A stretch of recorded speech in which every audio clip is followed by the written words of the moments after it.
name is Willow Chance. I'm 12 years old. I just started a new school. I'm an only child.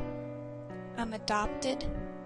And I'm different, as in strange.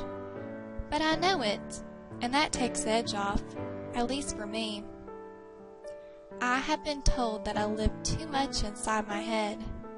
Maybe, because of this, I haven't done that well at school. And I've never had many friends. My parents are my only real friends. They are the whitest white people in the world. I'm what's called a person of color. My mom tried to get pregnant for 7 years before my parents finally looked into adoption. They adopted me on the 7th day of the 7th month. They drove 257 miles to pick me up from the hospital off exit 17. On that day, they changed the world. Or at least, our world. Can you see why the number 7 is so important to me? It's a prime number. Very special. It brought order to my universe. When I count by it, it's my escape. It brings me comfort. Or at least it did before the accident. On that day, the order in my universe changed. I could no longer count by 7s. There's been an accident.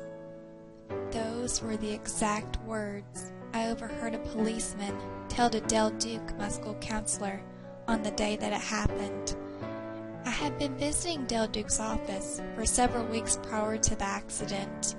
I was sentenced to go visit a counselor after I scored a perfect on the state standardized test and finished in a record 17 minutes and 47 seconds. I couldn't explain to the principal that I was gifted. The system thought I had cheated. Soon after I started attending counseling sessions with Del Duke, I met May and her brother Kwon Ka. May looked to me like an exotic creature. She was half Vietnamese and half African American, and she could get Del Duke to do anything. The tone of her voice demanded that the world listen to her. All she had to say to Duke was, "I could turn you in for that." And Duke would do anything she said. On the day of the accident, the day I stopped counting by 7s, May used her skills of persuasion to convince her single mother Patty to temporarily take me in.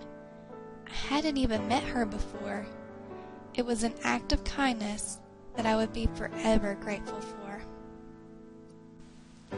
The Wynn family lived behind Patty's nail salon in a real garage, not a converted garage with no running water. Patty says that I can stay with them until they find a suitable home for me, but these living conditions are not ideal for social service visits. Patty and May have developed a plan to fool social services. I spend my days at Patty's salon listening to the conversations of the workers around me. They don't realize how lucky they are. They belong somewhere. Will I ever belong anywhere again? Will I ever count by 7s again? Read Counting by 7s by Holly Goldberg Sloan to find out.